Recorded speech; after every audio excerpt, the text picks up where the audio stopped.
Hey, hey, Beat Baseball World. Welcome back to episode number 111 of the Beat Ball Blues Show with Neil Dog and Bam Bam.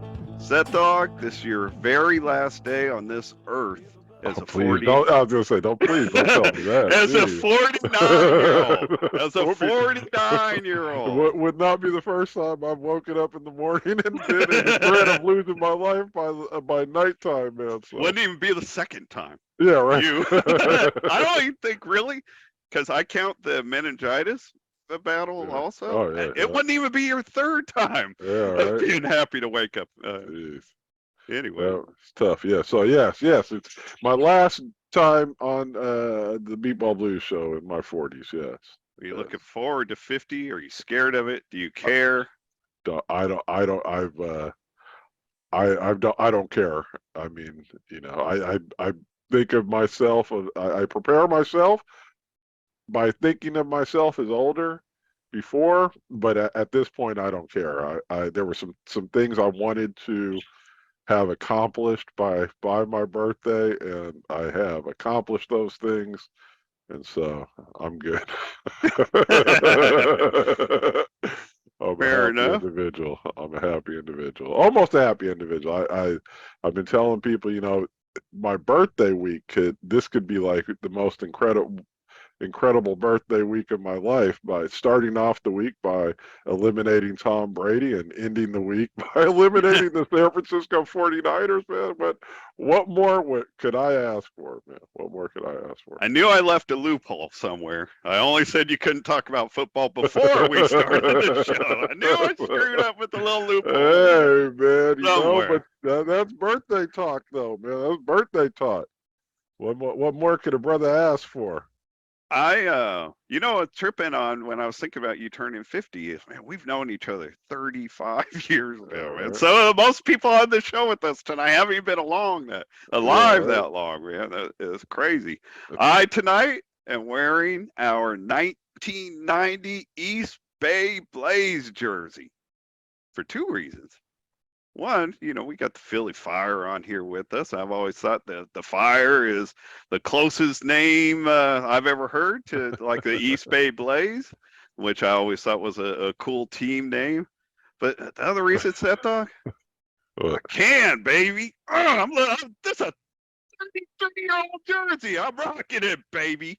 So Daddy might be Okay. back on the comeback trail. Yeah, I know you can't put And yours it on. and it's What? the and Blaze actually it doesn't have anything to do with the fire. It's Frank I know, or Frank Blaze. Frank Yeah, Blaze. Frank So, Blaze. Yeah. so People don't know that though, especially no, since we're from California. but so Anyway, as a historian, I always like accuracy and stuff like that to tell the rest of the story. there you go.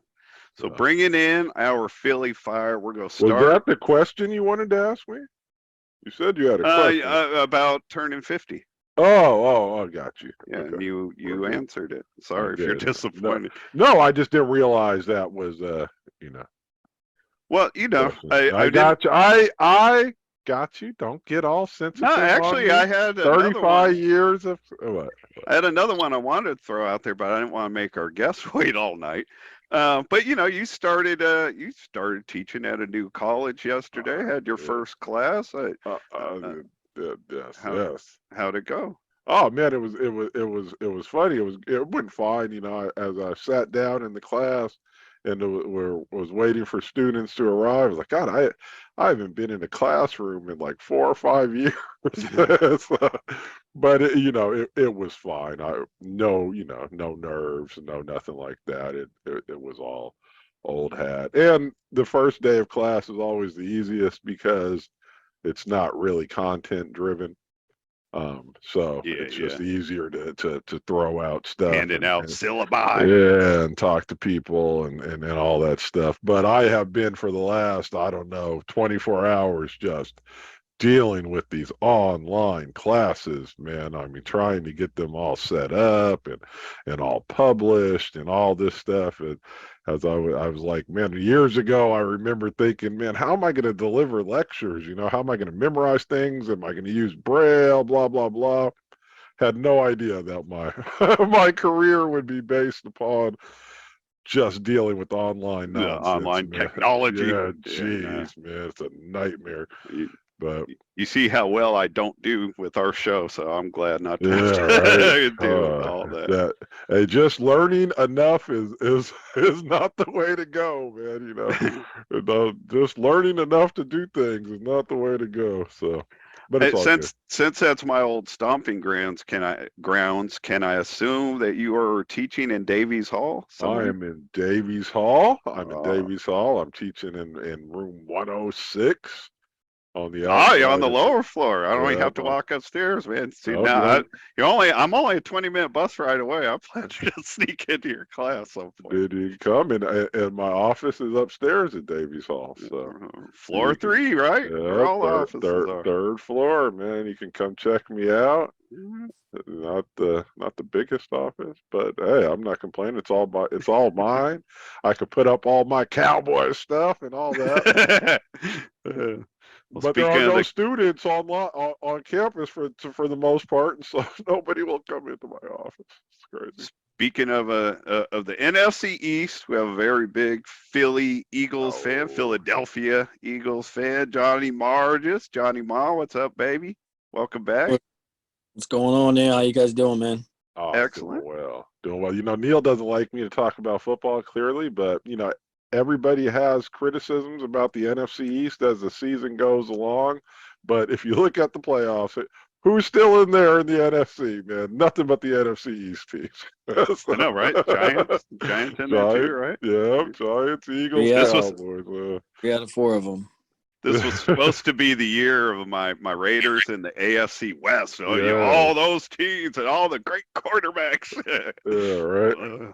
Not quite. Didn't go so well. But man, John, before we bring in all your teammates and get to know them, man, you were one of the big stars at the All-Star Selection Weekend, All-Star Weekend. Not just like because you made the team, but I mean you were one of the most productive players out there that weekend. How for you? How was that weekend overall? It was a great time, man.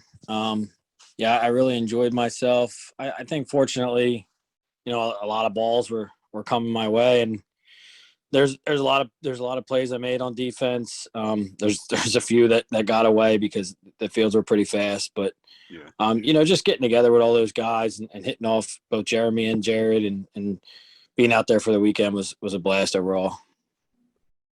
Yeah, I can only imagine. I thought about that many times leading up to it. How that really was the closest thing to like like what the NBA does, or with their All-Star Weekend or whatever. And I can only imagine how much fun it was just to pop around and talk with all the players and stuff, more than even playing the games, I think. Yeah, some high scoring games like the NBA All-Star games. Well, one of our really like all-star stories of this past summer was how well your Philly Fire did with the 4th place finish. Did it with a rookie pitcher. You had the defensive rookie of the year. You guys have been building a good product out there. Why don't you introduce to our audience who we got with us tonight before we get to know? Yep. All right. First, we have Mr. Cesar Lascano, a.k.a. Hot and Ready. This guy comes to the plate ready. What's going on, fellas? I gotta say, I don't know about that nickname, man. It sounds a little weird. You sound uncomfortable, teacher. Yeah, it seems up for interpretation. Well, man. a few years ago, Dan Kelly actually was calling him Pizza off of Little Caesars. Got you. And then we changed it to Hot and Ready. So. Got you. I didn't do the Caesar part. Is a very Little Caesar is a very important. I mean, he's Cesar, but it's kind of took it. As close. That's hilarious. I knew there could be something better, so yeah, I accepted it. So. Well, he didn't only accept it. I'd like to introduce myself. I'm hot and ready. I don't know about that, man. He embraced it because as soon as he came in, we had someone go down, or he came in, he just started hitting the ball, and that's what we're like. He is hot and ready. That's good. Hey, real quick before you move on, Sales, are you because you're in Arizona? Are you were you from Philadelphia, or have you always been? Did you originally play with Southwest or South whatever they were? No, I actually played with I don't know if you guys remember, there was a team. There was only we only had them for 2 years. The Arizona Phenoms. I remember played, them. Yeah, I played with them. Yeah, that's how I started. Beat baseball was with them. My first World Series, I think we played against one game. We played against the Slammers and who was in there? I think Mike Coughlin was in there, and I was on that team. were you in there also, Johnny? I think so. And Scott. funny. And I remember Scott, him being in there. I was just gonna say I forgot Coughlin played with the Southwest Slammers, but I forgot all you guys did. Hogwood. That's where Hogwood got his nickname, right? Hogzilla? Yep, I think so. From Daniel Green, I think nicknamed him that. And then I met Johnny when I played with the Storm my first year. Okay. So you've played with Johnny Walker then too. Yeah. All right. Man, look at you. Well, all right. Well, I'm sorry, I'm getting carried away. We'll ask all we'll get you more of your background after we get everybody else introduced. Go ahead, John. Go ahead and finish up, man. All right. So next up, we got Mr. Casey Penthouse Kraus, and he's the Penthouse because his swing's up a little higher than most. But when he connects, it goes. We call him the Penthouse. He's in the top floor. Hot and ready in Penthouse, man. I got a question. These nicknames, man. I love them. I'm kind of disappointed with Penthouse. I thought it was because you're kind of suave, Casey. Take it that way. Liked. Oh, I was thinking, man, maybe the single ladies nicknamed you Penthouse. Go ahead. Pat, the Honorable Patrick Kraus. I like that. Put the ball in the bat. At least we know what we're talking about.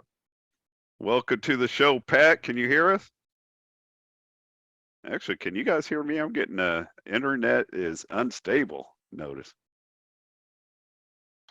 It seemed like fade out, like Neil seemed to fade out there. Yeah, I heard that too, and yeah, I heard Neil, that are you too, there? so I'm here. Can you hear me now? Yeah, we can. I even though I always connect my Ethernet cable when we do the show, but so that I'm not depending on Wi-Fi. Sure. But even with it connected, I'm getting notes that my internet connection is unstable. So if I go silent, hey, to begin with, John is going to kind of co-host with us. I told him he could just jump in and ask questions with us and help us with the interview. So if I fade out again, you guys need to jump in. Don't let dead air go in. But now we have you back, Pat, man. Welcome to the show. And we lost him already. you guys have me again? Yeah, we got you. We got you. Yeah. I have to apologize. There's going to be a little bit of an echo. I'm trying to find a quiet space. I'm actually at my daughter's college basketball game. And I'm trying to find a quiet area where I can talk without you guys hearing any backbeat. This might be it right here. It is quiet where you're at. There is a little echo, but you are quiet where you're at, and it's totally fine. Yeah, the echo's not. You're easy to understand. So. All right. Well, I am now in a stairwell. So, yeah. We hope that guys. It's great. It's great to be. It's great to be invited. I'm really happy to be a part of this. I'm really happy to be a part of Beatball Nation, and especially to be a part of Beatball in general. you out of all the nicknames, you come in with the Honorable Pat Kraus, and I hope after spending this time in that stairwell that we're still calling you Honorable at the end of this. It's just me in the stairwell, guys. Hey, and just a real question: if you'd like to let us know what college are you at? What college are you about? Right now I'm in Wilkes-Barre, Pennsylvania. My daughter plays college basketball at King's College. So I'm up just about an hour and a half north of Philadelphia right now. All right. Excellent. Excellent. Well, we'll try not to keep you too long so you could get back to Nah. the game. You guys are good. First of all, tip-offs at 8 o'clock, and Oh, okay. second of all, their team stinks. So I'm not missing anything. Trust me. Your daughter's team stinks?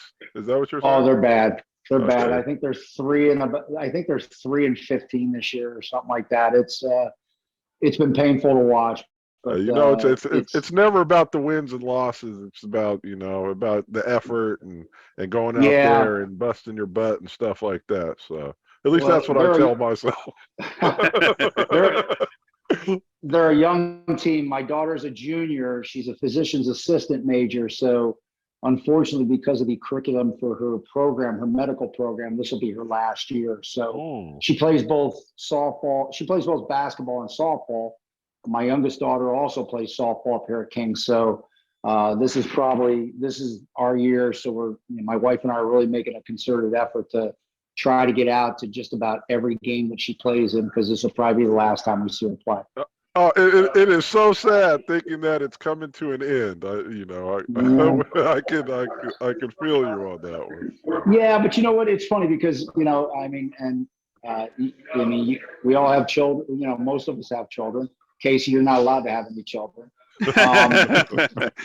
But I heard Neil and I were talking before we went on the air, and we were talking. He was talking about I had played 20 years ago, and I played college baseball. I played semi-pro. I played college basketball. My body's broken down now. I can't do it anymore. So, like I tell my daughter all the time, it's just sooner or later there comes a point where somebody tells you can't play anymore, whether it's going to be you or another person just saying. So, you just cherish every moment you have. So as a parent right now, it's just cool to watch her play and have fun and, compete and stuff like that, knowing that, she's moving on to bigger pasture at this point, which is great to hear. It's kind of ironic for me listening to you talk about it, just because really it's the same life that I hear Seth live, because he has 3 kids, but his are behind yours age-wise. His oldest just started his freshman year, but as long as they've been alive, they've played basketball and football and soccer. And so listening to you talk about like you and your kids or whatever, what I see Seth's life being for the next 10 years or more. Let's hope. Yeah, well, it's a great journey, and and I mean, not to segue back into what we're talking about, but this whole beat baseball thing became something new to Casey and I a couple of years ago. And I remember my wife saying one day, hey, they need some volunteers to go out and, help with this blind baseball team. And I was like, I have no idea what this entails.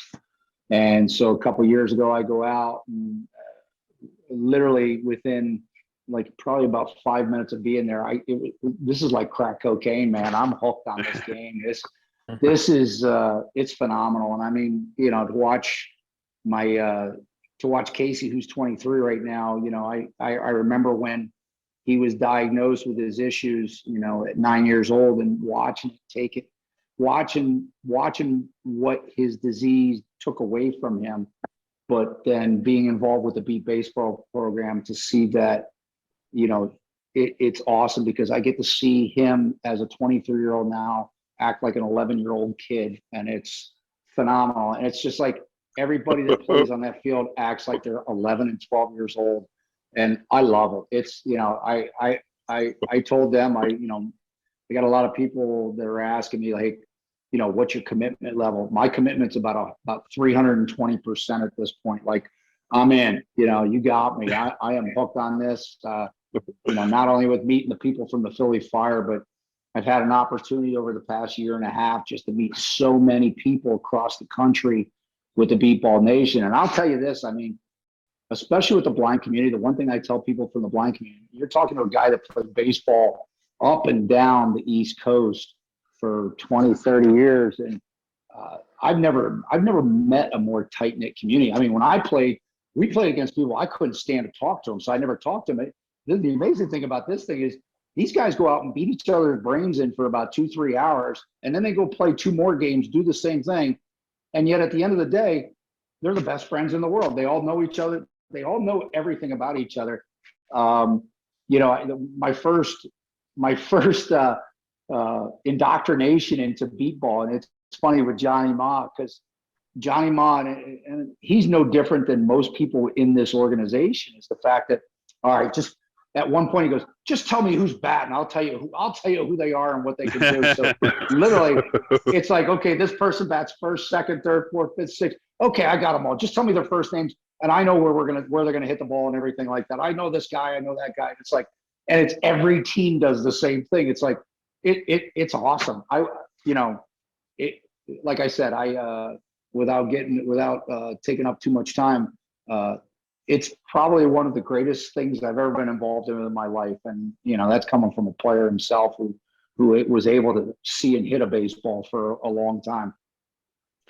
Actually, I'd like to kind of stay on. I'm going to be flexible and reverse things. What? Neil Darby, a flexible reverse? I know, hard to believe. But I like this path we're on with Pat, and he's kind of answered some of the stuff that I would have asked and trying to get to know him. Something that jumped out at me from everything he shared. I mean, one, our coach that Seth and I played with for the majority of our careers, Don Robinson, something he told me, because you mentioned about how everybody's like an 11 and a 12-year-old. And when I was a senior in high school, when I found beat baseball, I'd been blind at that point for 7 years. And it wasn't until I got to Don that I really kind of put this in perspective, that, you know, he told me in one of my first practices with him, like, when you're out here, man, just like live the dream. You know what I mean? Be a kid out on wanting to grow up, be that baseball player or whatever. And that helped me kind of relax and enjoy the process more. But also just how, when you were talking about like what that community's like at our World Series, when they had the NBA playoffs in Orlando during the heavy part of COVID, and they were calling it the bubble that everybody had to live in while the playoffs went in. I mentioned to Seth that I thought our World Series was kind of like a bubble, because we all go there for like 7 to 10 days. We're like this little, you know, community that just showed up there, and we live together for the next 10 days or whatever. And Seth, it's always been really profound to me, called it like our normal bubble. Like, and I've, all the years I've been around the sport, I never thought of it that way, but you couldn't have been more right, Seth. I mean, for me, I never felt more normal in life than I did at the World Series. And you know, it's funny you mention that, because I know Casey has said that multiple times, being, you know, between, I mean, we've had an opportunity to play in Indianapolis, Ames, Iowa, Beaumont, Texas, you know, and the one thing that he's always talked about was the fact that I love doing this, because for whatever time we're there, I feel like I'm just a normal kid. I'm just a normal person again. Right. And, you know, even for somebody that's sighted, to be around all these people, I've never been around like a community that has been so accepting. I'll make it that. It's just everybody accepts everybody. I mean, hey, do some people have some beefs or something? Yeah, but that's normal. But for the majority, I would probably say, like, you know, the overwhelming, when I say overwhelming, like about 97, 98% of the people get along. And, you know, it's, you know, even for somebody like me that's new to this sport, like reaching out to Kyle Kennedy, Jared Woodard, Rob from Boston, you know, being able to just go up and talk to people. And, you know, as a sighted player playing baseball, you always kept your cards close to the vest when you would ask somebody about something. But in this community, it's great. I mean, everybody shares information. We know what's out there, and I think the idea behind it is a simple fact that they want this sport to grow and they want it to be great. So why are we hiding secrets from everybody? You know, it's just it's like I said, it's probably one of the greatest experiences I've ever had in my life. Well, can I just jump in real quick, and then you got because Neil gave the serious response to your playing like an 11-year-old comment. My parents, who are beat ball, the beat ball family going way back, they would say that Neil and I played like 11-year-olds for far too long. Yeah. We needed to grow up. Actually, not Well- played like, acted like. Acted like that'd crazy. be the real.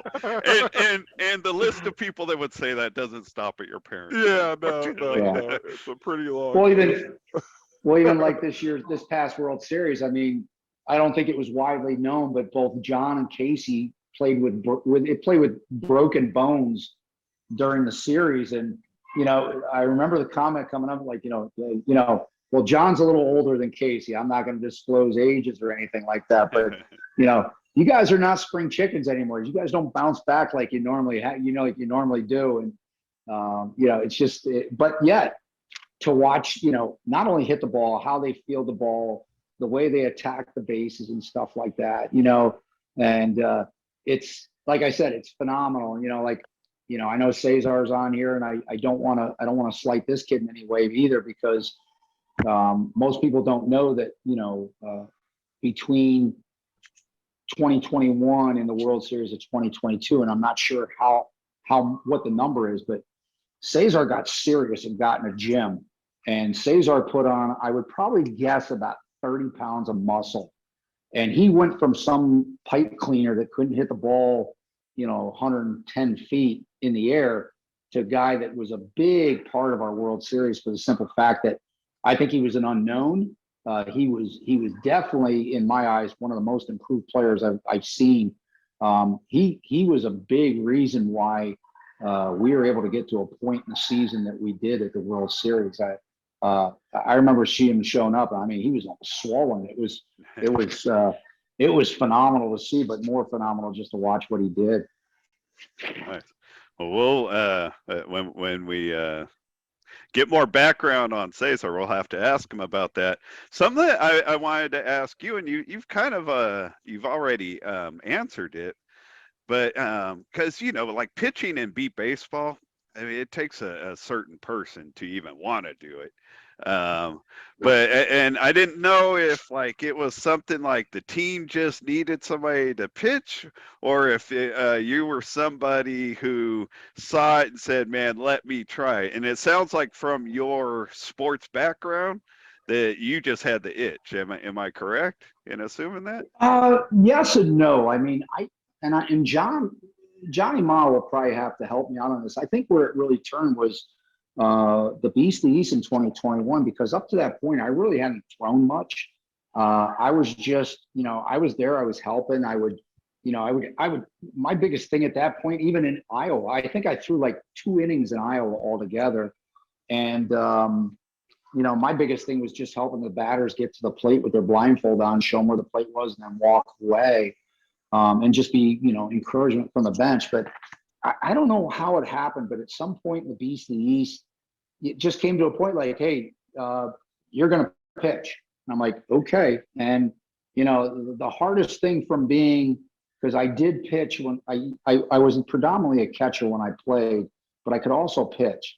And, it's a hard thing to go, in my world, it was a great thing to strike everybody out. Now all of a sudden it's the worst thing in the field. It's the worst feeling in the world when you're striking out blind people. Like, and I remember they were doing some Facebook Live for one of the games, and my brother-in-law in Michigan, he always watches the games, and anytime I strike somebody out, hey, that's a big man out there striking out all these blind people. It's like, oh my gosh, you can't make me feel any worse than I am. But I don't know. I think something happened at the Beast of the East where something just clicked, and it got. The other thing too is I think from an athlete standpoint, and all the people in Beat Baseball Nation are athletes, and I think they understand that. I think you get to a point where, you know what, I'm not going to fail, and I'm going to work as hard as I can not to fail. And I think at that point, I just started telling myself, you know what I'm going to do? I am going to work my brains out to make sure that I'm putting my players in the best position. It's, to me, it's I stand 20 some odd feet away from the pitcher, from the batter, and I don't do a whole lot except stand there and throw a lot of pitches over a day. But I can guarantee you by the end of the night, I'm exhausted from the mental, just, dealing with different people's swings, dealing with the psychology of dealing with the person themselves. But yeah, it's just, for me at this point now, it's just, I know at the last World Series at the awards dinner, I know Jared was the winner for the lowest strikeout percentage. And I kept telling my team, that's my goal next year. And look, I have all the respect in the world for Jared, and especially after the San Antonio thing with him and Jeremy. It was great to meet them both. I've met Kyle, and again, they've been great. They've been great people to ask for advice.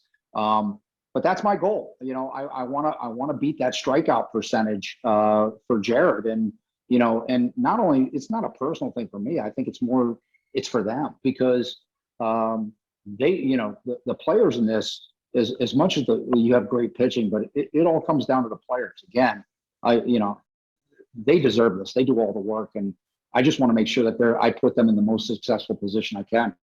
But you having that attitude, though, is as far as wanting to get your strikeout count down and all that, is so important, because I mean it's unfortunate in a way, but the pitcher on a beat baseball team is so much like a quarterback in football. If you don't have one that can make plays, you can't win.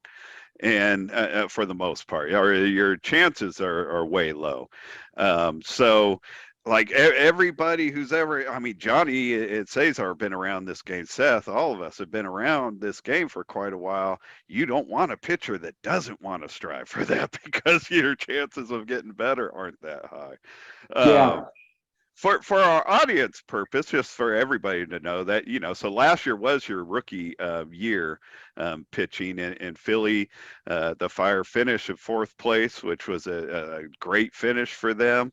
Jeremy Lopez, who I would love to have on the show at some point, who had a phenomenal year for his rookie year, got, because of San Antonio getting to the championship game, he got a lot of credit. But when people talk about like the year Jeremy had, they can't leave you out, Pat. You also had a phenomenal rookie year, so congratulations on that. I'm glad for the Philly team to have you, because it's something to build around. Well, it's kind of a double-edged sword when you say congratulations, because again, I'm a sighted person. My job is, put it on the bat. That's my job. But I got to be quite honest with you. I don't get anywhere. I'm not successful without, a team like the Philly Fire. I mean, I can tell you, since the time I've joined this team, I've never seen a group of people that work harder, that want to make the time to get better. They're open to any suggestions. And for me, I'm open to their suggestions too, because more importantly, the biggest thing is I have to adjust to them. They don't adjust to me, because it won't work that way. I've got to find out where their sweet spot is, what they like and stuff like that. Because if they're not comfortable, it doesn't work. And but again, it's a lot of fun. I trust me, I'm getting more fun out of this than they are. They don't understand that, but I am. But at the same time, I wouldn't be on this show. You wouldn't give me these accolades if I didn't have a bunch of great players on that team that wanted to work to get that much better, and they do. So they make my job easy. Yeah, no, they've been a good, strong building product over the last few years. So I know they had struggles in 2021, but missing players and whatever. Everybody knew that they're better than the 2021 finish or whatever. So it's been a product on the rise, and having a pitcher that seems to fit into the program. It just now people are going to have expectations of you guys, and some of that, and we'll bring our next guy in. I said we're going backwards. Casey Krause, man, let's bring you in. Let's talk to you. You are the MBBA's 2022 Defensive Rookie of the Year. You had a great start to your career. Also, getting named to participate out at All-Star Weekend. Casey, man, congratulations on a great start to your young career. Oh, thank you very much. It was a blast, both the World Series and the All-Star game. I mean, it was incredible. Tell us your background. So, like, when have you been blind your whole life? When did you go blind? How do you hear about beat baseball? Have you done any other sports? All that stuff. Sure, yeah. So I guess I'll start with the last question first and follow your reverse order thing. But I've played every sport you could think of because I didn't really start losing vision until about 5th grade, and it was when I did. So we were about the same age. I was right at the end of 5th grade when I went blind. Okay. Well, I also have 3 siblings who love sports. My dad, what he did mention, almost got drafted into the MLB. My mom played college basketball at Westchester. So we all played sports. So I played baseball, basketball, football, soccer, volleyball, swimming. I mean, you name it, we played it. So sports was everything for our family. And then I guess that leads me to the next, which is that, I mean, we're all pretty good. So it was, like I said, it started about 5th grade, but nothing really progressed enough where it affected me seriously until about 12. I was the starting catcher for our all-star team out here. And then by the time I was 12, they took me off of catching and put me at pitching. And that's when it really, about 12 is when it started progressing enough where it was affecting me. Couldn't see signs from the catcher anymore. So we had to go to touch signs, like the chest was a fastball, head was a curveball, because I could still see that. And then even from there, it got to the point where I couldn't hit anymore at about freshman year of high school. I still made the team freshman year just because I was a good enough pitcher.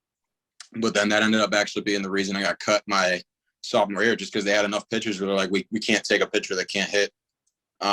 So that sports in general being a big part of our life, but baseball specifically for me, that's been my favorite thing in life ever. So like that was one of the worst days, because that was pretty much the moment where I realized it kind of sunk in, because you're in denial as a kid. I mean, I didn't use my cane when I probably should have, none of that. I don't want to be a blind person when you're losing it.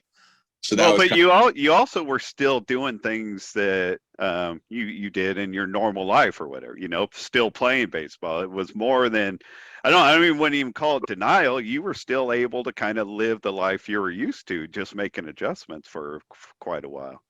Yeah, exactly. And it was almost, like I said, I still played after that, but I think that was that day that I got cut was the first moment I had to accept myself. I'm like, this starting to go, like, this is not going to last, like this is going to get taken away from me whether I like it or not.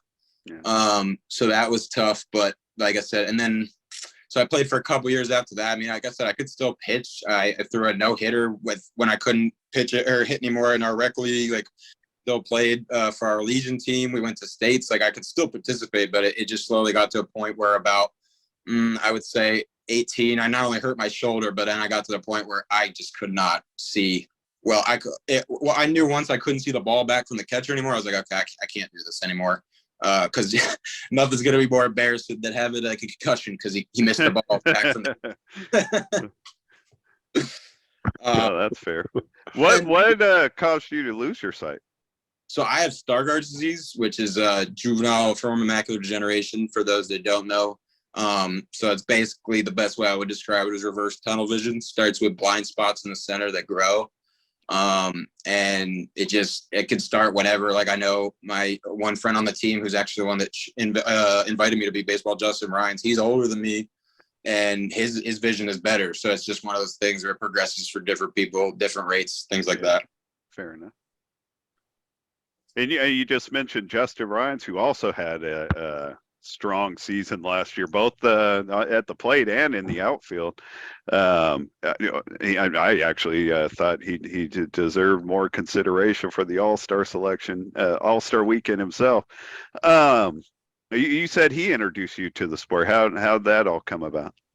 Yeah, so that happened with it started, we both, I don't know if you're familiar with Camp Abilities, but we both coach at that, which is essentially just a camp where we teach visually impaired. I was a camper until I was 18, and then I went to become a coach where you basically teach young visually impaired and blind kids how to play different sports. You play blindfolded futsal, we play goal ball, beat baseball, we show them with a tether, things like that. And it was at that camp, he actually introduced me to goal ball first. And I remember, I think it was about 2019. I played. I mean, I had fun, but it was just I was just like, I mean, it's competition, but it didn't feel like a sport to me. Like it still felt to me like I was just doing something that was like over here for blind people, but not. I don't know. And that's no disrespect to goalball. It's just how I personally felt. And I think he noticed that. So he's like, hey, well, why don't you? We also play beat baseball. We play for the Philadelphia team. Why don't you come out and play with us? And that was I joined a year before my dad, but it was the same thing that my dad said. I mean, I came to one practice and I was like, all right, when's the next practice? I'm here. Like, yeah. For someone with the background that you have, like, I think the biggest thing for me, even before I, got involved with a team and found mentors and all the greatness that came with the World Series, for me, it was because I had 20/20 vision until just like a month short of turning 11. And I was a competitive swimmer for 15 years. So both before and after I lost my eyesight, I was a competitive swimmer. But outside of that, I didn't do any organized team sports, but I was always out with my friends playing football or baseball, usually, sometimes basketball and other things, but we were always playing something. And when you go blind, team sports, there are things to do, activities, but team sports becomes just a huge, you have to really seek it out. So for when somebody like yourself that has a background of enjoying team sports, finding beat baseball is like, oh, thank you.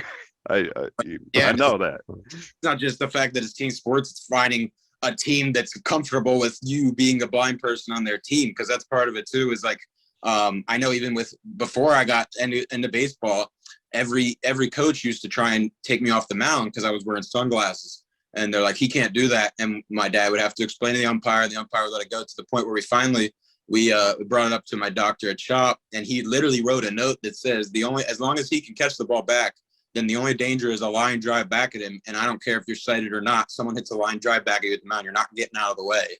So he literally wrote that on the note so I could play. But even with, like you said, playing baseball or playing basketball, football with your buddies, it's just like, it stinks because if your buddies can't, it's hard to play with other people because they don't get why you're not seeing something. Or like, I played in a men's league this year with a couple of my buddies, but then there's one kid on the team who he could not get the concept that I didn't see. So he's throwing me full court laser passes, and I'm staring off into the stands, and the ball goes by. I'm like, oh, was that for me? And they're like, dude, you can't throw it at him like that. So it's also just getting people to trust you to play, even though you can't. Yeah, that's fair. That's a good point. What was the biggest adjustment going from real baseball to, or I guess it's all baseball, but your normal baseball experience to beat ball? That's a good question. I know mentally the one thing that still stinks is that you can't pitch, obviously, because that was my position. Oh, yeah. But actually, you know what? It's a funny one because my team will all back it up. The hardest thing for me was not running to first every time. That first turn, I must have gotten out on like 3 or 4 times where I probably would have beat it because I just took off 10 feet down to first before I realized third was on, and I had to turn, to the point where Justin and his dad, Jeff, our coach, were literally in practice working on me. They're like, if you can't get it, they're like, just hit the ball and jump, because then you're at least not going the wrong way. It'll give you time to hear it. Right. Not get out of the habit of hit the ball, run to first, hit the ball, run to first. Yeah. So no, you have total sympathy from Seth and I, because even though I have over 20 years and Seth managed over 30 years, we did our whole career of taking that step towards first base. It's like, you have to like kind of retrain your body, I think. You know what I mean? Because it's such a not knowing if you're going to first or third is such a unnatural like body instinct if you've played regular baseball. Yeah, exactly. It's muscle memory. Hey, before we bring your teammate Cesar up and get to know his background, so you were the defensive rookie of the year. You had a phenomenal year on the defensive side, and a lot of people expect you to keep growing there. What's your offensive game like? My offensive game is coming along. My first year, that was definitely the weakest part because of having played normal baseball. I'm trying to chase the sound the first year instead of keeping the same swing path. And then this year, actually, it was really coming along. I was finally hitting well. And then That's why one thing I know a lot of people didn't know, because they were mentioning it like in streams and stuff, that he's a DF only, is that I was supposed to hit the first day of the World Series. It was wild. John and me both broke the same finger, our pinkies, both boxer fractured in about the same exact spot in the same game against the Panthers, the first game of the tournament. I knew that happened to John. I never knew that happened to you also. Yeah, it was the same exact game. And I mean, credit to John. I don't know how John did it, because we went out after the first game and I tried my hardest. My dad walked out of me. I tried to swing and I could not. It hurt so, like, I could not get the bat around. That was the problem. That's halfway through. Credit to your mom, Frances Krause, who has some PT background, and I was pretty doom and gloom on Tuesday, but she wrapped it up good, and I took one swing Wednesday morning and was like, this is actually going to work. Yeah. I don't know. That was definitely a rough way to start. I know I had to walk away for a minute because I was pretty pissed. I was like, I finally got to come to the World Series, and then one game in, I'm done hitting. So the All-Star game, that was my favorite part of the All-Star game, was just the simple fact that a large part of it's because Jared was pitching to me, but I got to show people that it. So that was really cool. Nice. I wanted to tell you too, before I forget, I listened to a lot of the team streams, and I've heard you pop in there and do some of the streaming for the Fire games, and I've enjoyed you. You do good when you get on there. You and Cody are a fun kind of offensive defensive team when you guys go back and forth sometimes. Yeah, I fancy myself a comedian of sorts, so I enjoy you being on the streams. All right, we're going to talk more with you and your dad, but we need to get our man Cesar, who was supposed to go first, hot and ready, and then we let him sit there, and the pizza's all cold now. I got to call Little Caesar and say, I got to put him back in the microwave now. He's cold and leaving right now. It's all good. Share a lot of the same background stuff with you. Like, when did you become blind, and how did you find the sport, all that good stuff? Yeah, so I was born with glaucoma on my right from birth. So okay. I was a partial, and I never really knew about the blind world, the blind community. I knew there was blind people and blind centers and all that, but no one really told me, like, hey, you have one good eye, you might want to go to blind school because you might go blind. Like, so I went to public schools and everything. I had to work. I drove with just my one good vision, and at around 25 is when I lost it all due to the good eye having retina detachment. So they had like about 8 surgeries to try to correct it, and they failed. The last one worked just due to so many. The scars are what pretty much don't let me see. And the two things are for you, they're totally unrelated, right? The retina detachment and the glaucoma. Yeah. When I was young, I would always go to eye doctors, and they're like, "Oh, you're good. Like, nothing's wrong with your eye. Like, we don't see nothing." I just woke up one day. I was gonna go to college, and I was driving, and it got really cloudy and like really watery. I was like, "Oh, this is strange." From there, it just got worse every day. I mean, I would drive to work. I would have to put on my high beams on.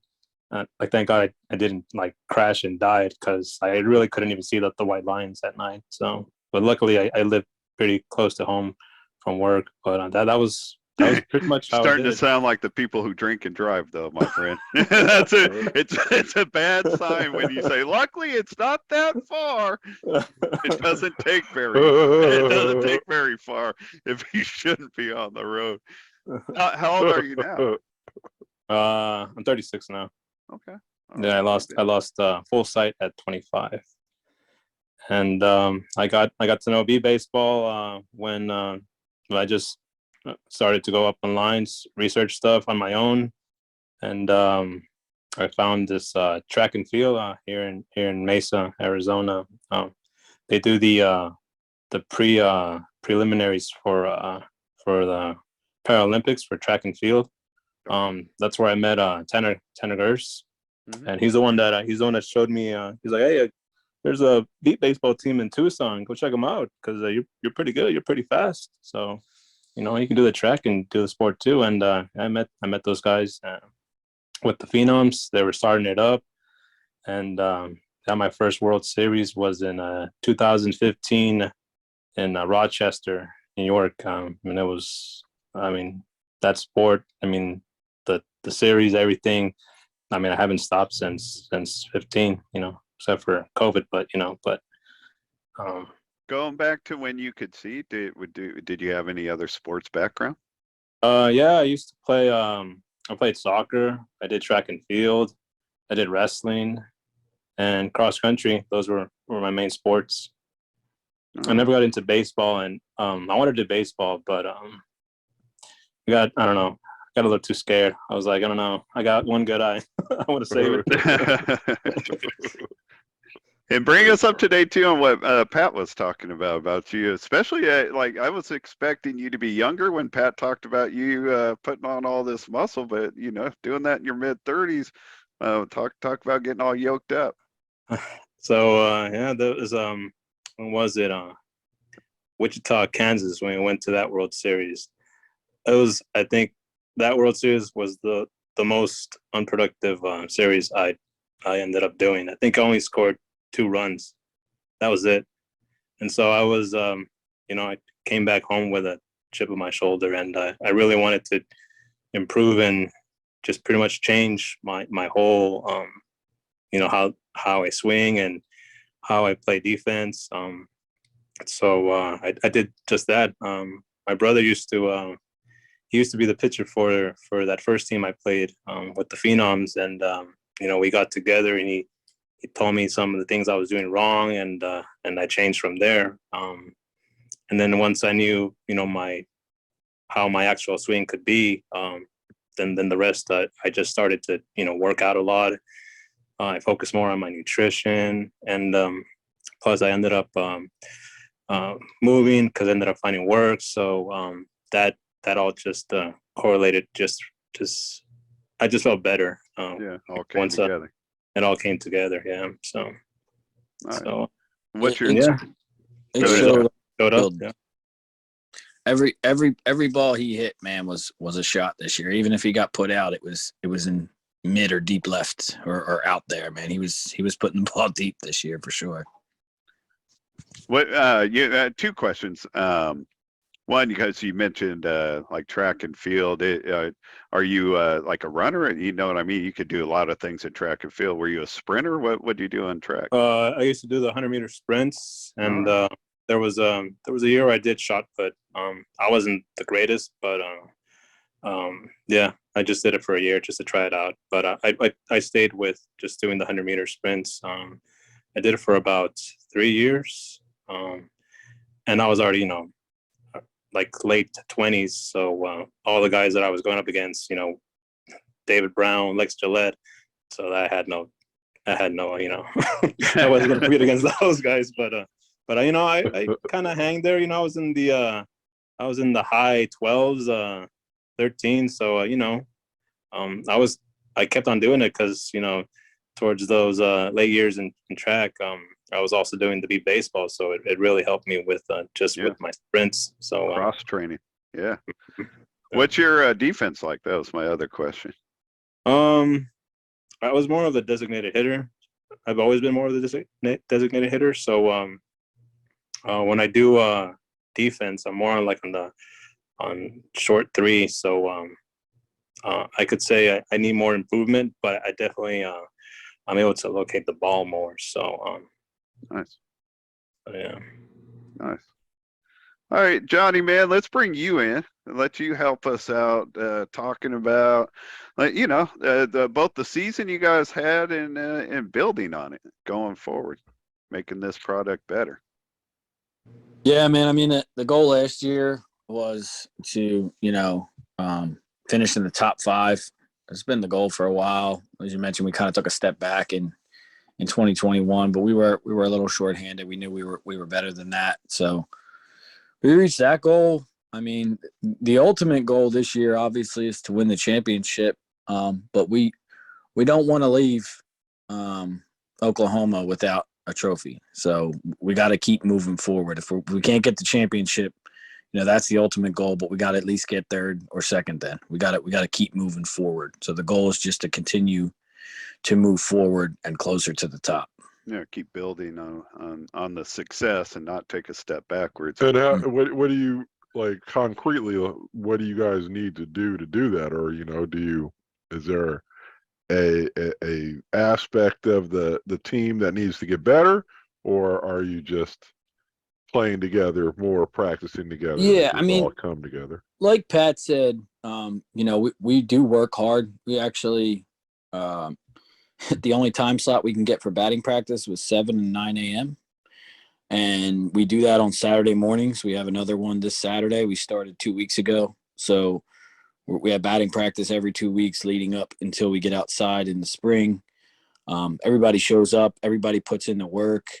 It's just different. It's a different kind of feeling now when we have practice. We have, all the players there, all the volunteers.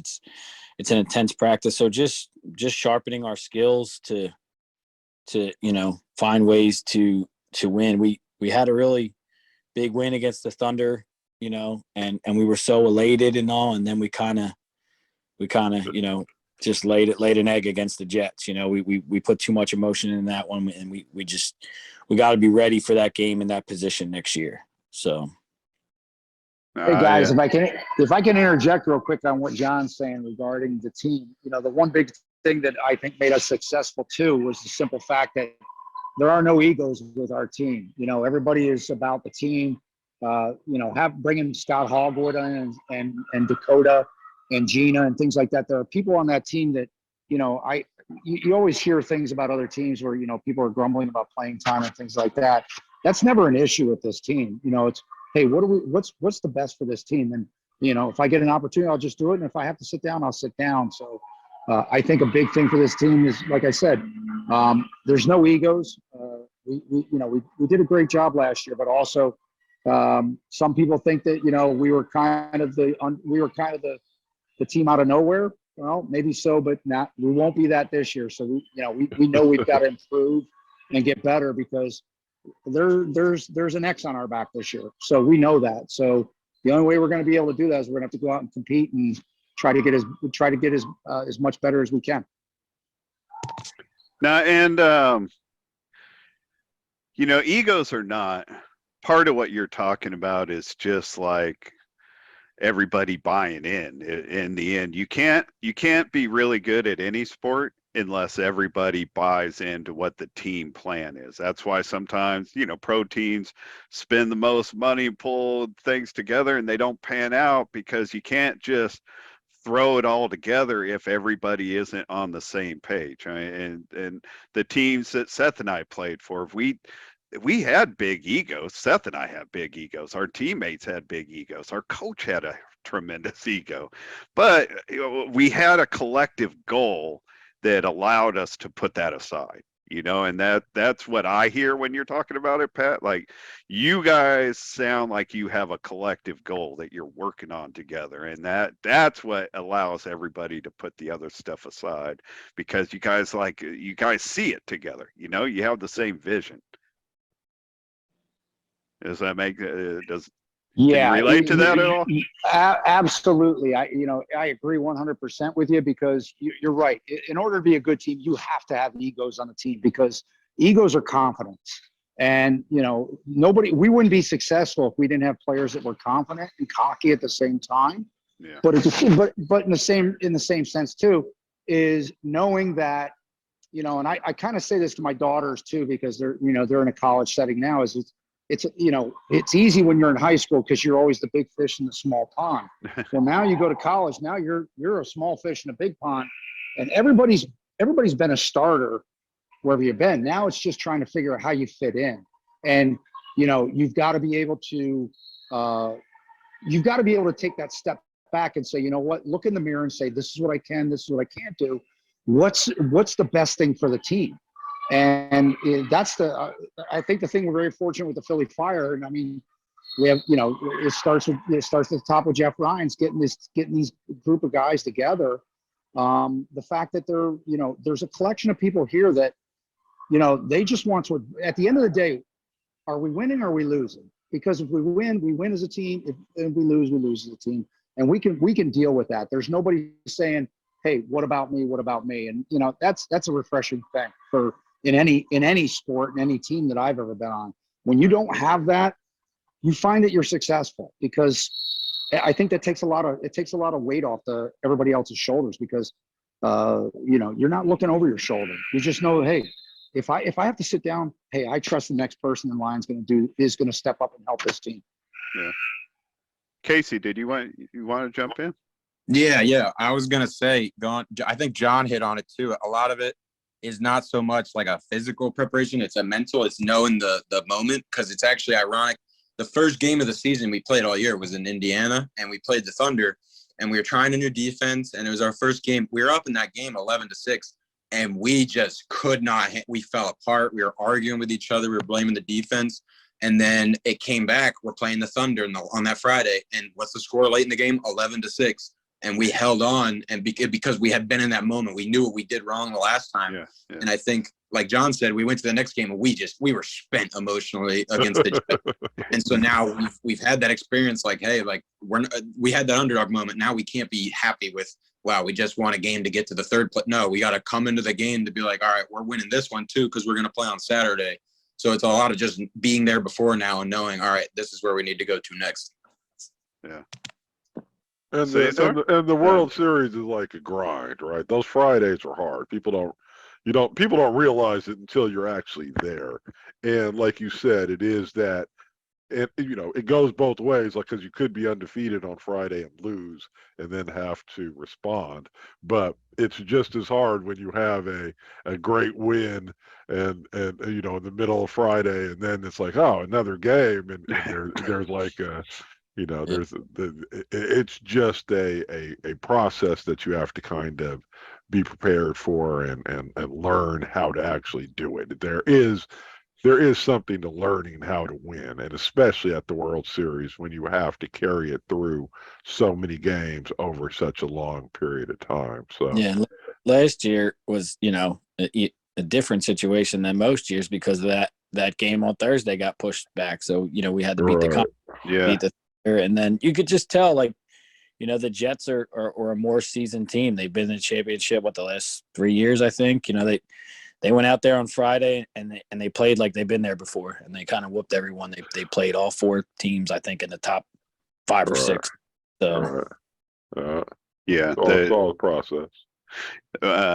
Just over the last, going back to in the 90s when I was, still like early in my career, when I would talk to newer teens and they would ask for advice, I somewhere in the like mid to late 90s transitioned to where the only thing I really talk to them about as far as getting better is like mentally getting ready for it. Like, you can get as physically ready for the tournament as you want, but there's just no way to learn how to play.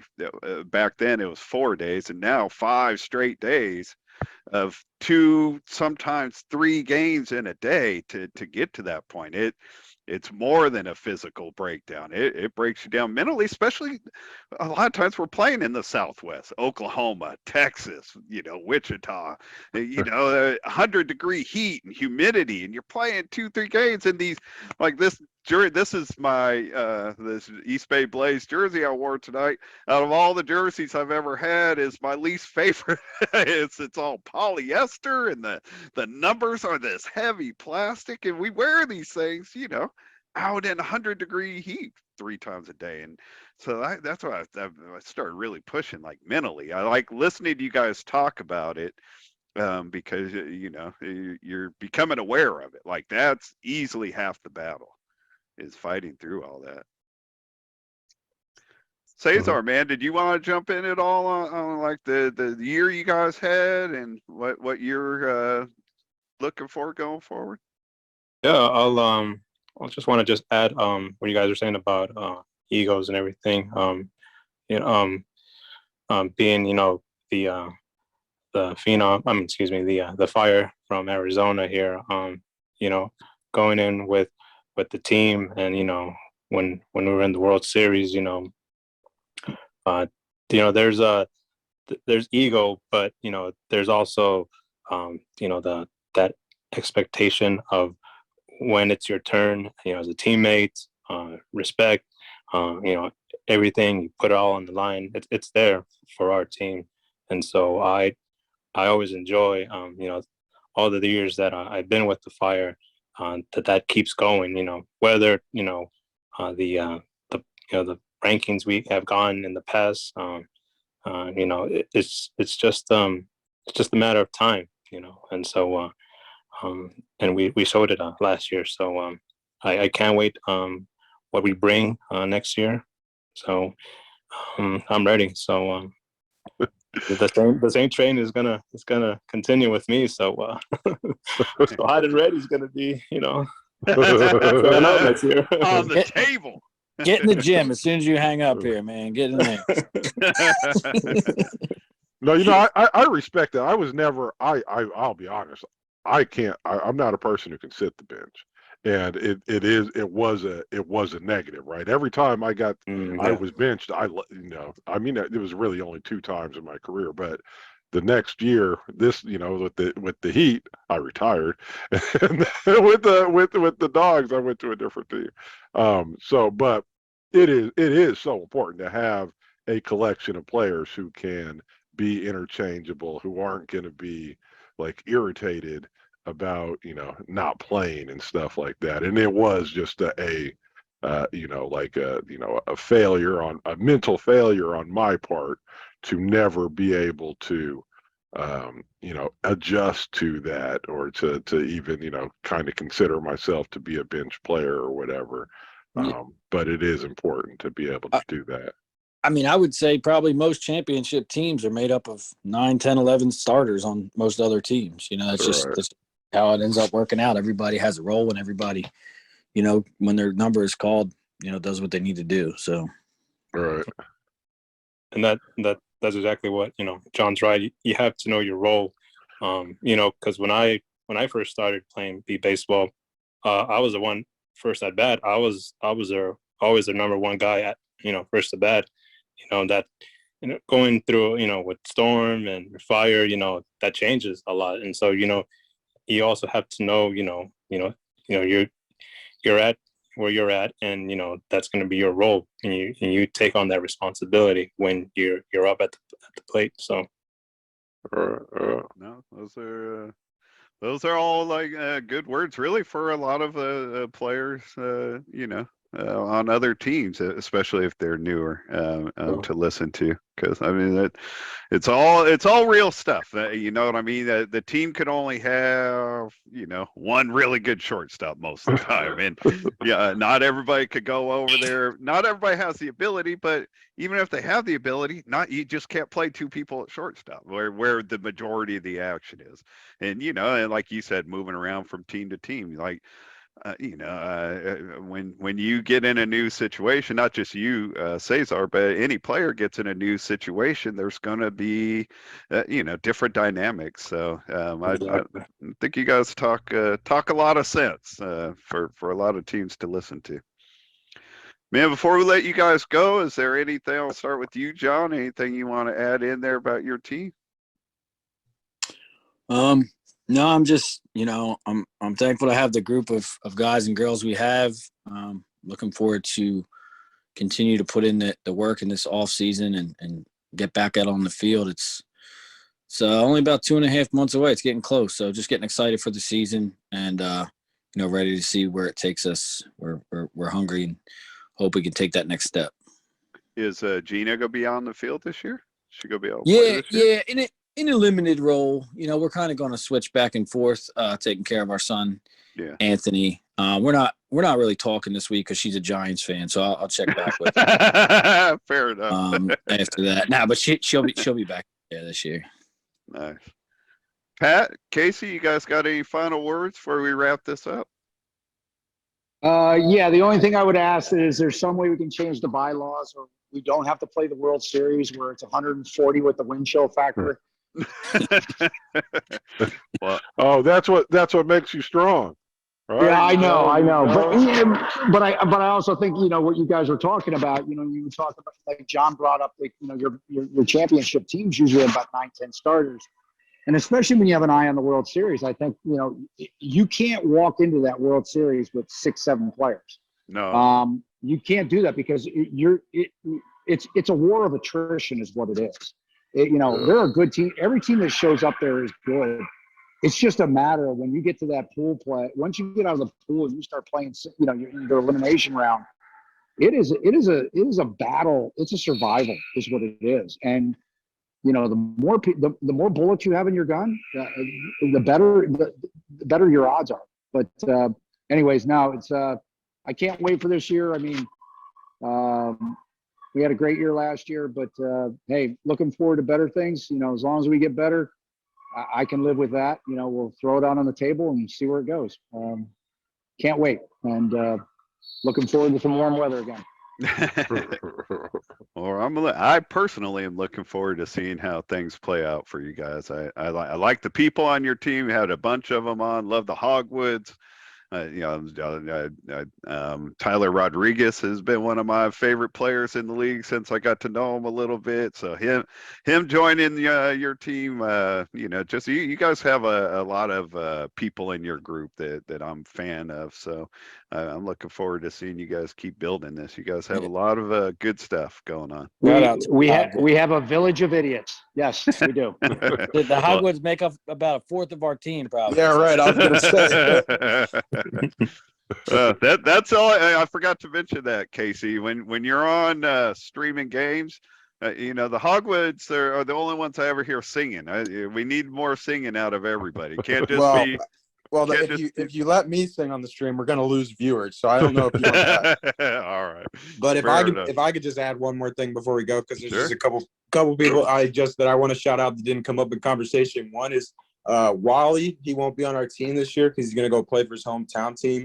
But Wally played for us in the World Series and was a big part of our spirit. He came in whenever we needed him. So we're definitely gonna miss him. And then one person, and we were talking about people that I know specifically you were asking me who improved me. Shout out again, Hogwood. Shout out to Cam Hogwood, because when she joined as a spotter, I think she's one of the best spotters in the league. That was when I got a lot better, and I think our defense as a whole got a lot better. Just having someone that experienced at spotting. And then one more person would be shout out to. I think this is the only person. So if I'm missing someone, stop me, John. But I think Megan Fink will be joining our team this year. So shout out to her too. Yeah, and some of our other volunteers, Mike Ricardo, Zach Moyer, Carol Rhines. I mean, Tim. There's our volunteers are a big reason why we are so successful. Every practice we have 4 or 5 volunteers there. Willing to grab people, bring people, run people back. So to all the volunteers, if I missed anyone, Lexi's going to be volunteering this year. The big shout out to them, because without them, we can't do what we do, obviously. Nice. I want to circle back. Is Megan Fink joining your team? Or is that yes, up in the air? She will be officially playing with us this year. Was I not supposed to say that? No, it's fine. No, Megan's a good player. That's a good pickup for you guys. Yeah, that's all Justin's doing. So she didn't she play with you guys in a tournament last year? I'm thinking of Leah played with you guys, right? Leah Warner. Is that her I think name? she played with us in a fundraising event, because I was actually in the hospital having my son, and we only had 5 players. So I think Megan all right, and fair did enough. a fundraising, but Leah did play with us as well. Very cool. All right, man. We've yacked it up enough for everybody. It's been a long time, but Hot and Ready, did you have any final comments or whatever? Final thoughts? Hot and Ready. Pressure makes diamonds. Let's go get those rings. All right. Okay, All good. right. We're out of here. Go enjoy your basketball game. It's Put it on already the like back. almost halftime. Yeah, I know. I can hear it. Hey, we went over. He moved from We're the at halftime. We're at stand halftime. to where he could see the game. I noticed that. I had to respect that. He's like, man, this stairwell's okay, but I got to go watch the game. Yeah, it's game time, guys. Right back at Fair you, enough. Seth. Go Niners. I hope we see the Cowboys in Philly. I can't wait. Oh, I can't wait either. I can't wait either because we are going to, as Jimmy Johnson said, kick your ass up and down the field. You can write it in 3-inch letters. We are. Hey, Seth, will you be kicking the extra points, Seth? I'm just curious. Yeah. Oh, Jesus. Yes, no, that is something we have an issue with kickers at times. They just lose their minds. I have no idea. I think I heard Jerry Jones was going to give it a try this week at kicker. Hey, might as well. They're going to keep the guy, so I don't know. I have no idea. I don't know how that'll work. Let's say this for Casey. In baseball, when a pitcher can't find the plate, they say the pitcher's got the yips. Yeah. I was thinking that the other day. I was actually working out while I was listening to that game I was in the middle of my workout when he missed like his fourth one. I was like, that dude's got the yips. Yep. It was in his head by that In point. Philadelphia, we call that Ben Simmons. Yeah, he pulled the first two right, and then he pulled the one to the left, and I was like, he's in trouble. Neil's working He's in a lot of trouble. He's just man. guessing now. Neil's working out. Here comes the comeback, man. I'll see you in Oklahoma. I've been working out. All right, everybody, All right, man. guys. It's great to meet you, Pat, Casey, and Cesar. Thank you so much for taking time out and doing this with us. Thank you, Johnny, for setting it up. Thank you, Frank Porter, for getting this ready for the YouTube channel. Chris Jackson